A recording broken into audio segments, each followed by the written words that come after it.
श्री महागणाधिपतये नमः। नवरत्नध्वज हेम सिंहासनं समर्पयामि। श्री महागणाधिपतये नमः। మీ కలశరాన్న నీరుని కొద్దిగా గణపతి మీద చల్లుకోండి. కొద్దిగా కానీ తమలపాకులో కానీ కొద్దిగా చల్లుకోండి. శ్రీ మహాగణాధిపతये నమః. పాదయోః పాద్యం సమర్పయామి. శ్రీ మహాగణాధిపతये నమః. హస్తయోః అర్ఘ్యం సమర్పయామి. శ్రీ మహాగణాధిపతये నమః. స్నాపయామి. కొబ్బరికాయ తీసుకోండి. రెండు కొబ్బరికాయలు ఉంటే కనుక కొబ్బరికాయ తీసుకుని చేతితో పట్టుకోండి.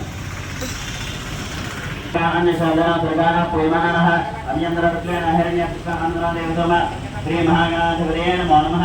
वस्त्रद्वयं समर्पयामि। अక్కడ స్వామివారి దగ్గర నమస్కారం చేస్తాను. మళ్ళీ పువ్వులు కానీ అక్షంతలు కానీ తీసుకుని చేతితో పట్టుకోండి. ఓం యజ్ఞోపవేదం బ్రహ్మం పవిత్రం జగదేశ్వరం మృతారో ఆయుష్యమగ్రం మృతం సత్రం యజ్ఞోపవేదం బ్రహ్మ శ్రేయః. శ్రీ మహాగణాధిపతये నమో నమः. యజ్ఞోపదార్థం పుష్పాక్షరం సమర్పయామి. స్వామివారి దగ్గర నమస్కారం చేస్తాను.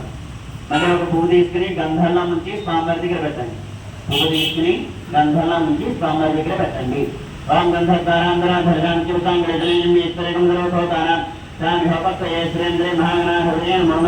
దివ్యశ్రీ చందనం సమర్పయామి. అక్కడ గణపతికి పెట్టి నమస్కారం చేస్తాం. అందరూ కూడా అక్షంతలు తీసుకుని చేత పెట్టాలి. ఆయన నిర్వహణ పుష్పణే ప్రదాస్తమండలిగాన సముద్రస్య గృహాయమే. శ్రీ మహాగణాధిపతये నమః. అలంకరార్థం పుష్పాక్షరై పూజయామి. అందరూ కూడా అక్షంతలు తీసుకున్నారు కదా. అందరూ కూడా ఓం గం గణపతయే నమః, ఓం గం గణపతయే నమః అని చెప్పేసి అనుకుంటూ జాగ్రత్తగా అక్షంతలు కొద్దిగా పూజ చేసుకోవాలి. ఓం గం గణపతయే నమః. ఓం సముఖాయ నమః. ఏలంకాయ నమః. కపిలాయ నమః. గజకర్ణికాయ నమః. లంబోదరాయ నమః. వికటాయ నమః. విఘ్నరాజాయ నమః. వినాయకాయ నమః. భూమకేతవే నమః. గణాధ్యక్షాయ నమః. భారతుందాయ నమః. గజాననాయ నమః. భద్రవందాయ నమః. శోభపుత్రాయ నమః. హేరంబాయ నమః. చంద్రబోధాయ నమః. సర్వశక్తిప్రదాయ నమః. కుమారగురువాయ నమః. లక్ష్మీ గణపతయే నమః. శ్రీ మహాగణాధిపతये నమో నమః.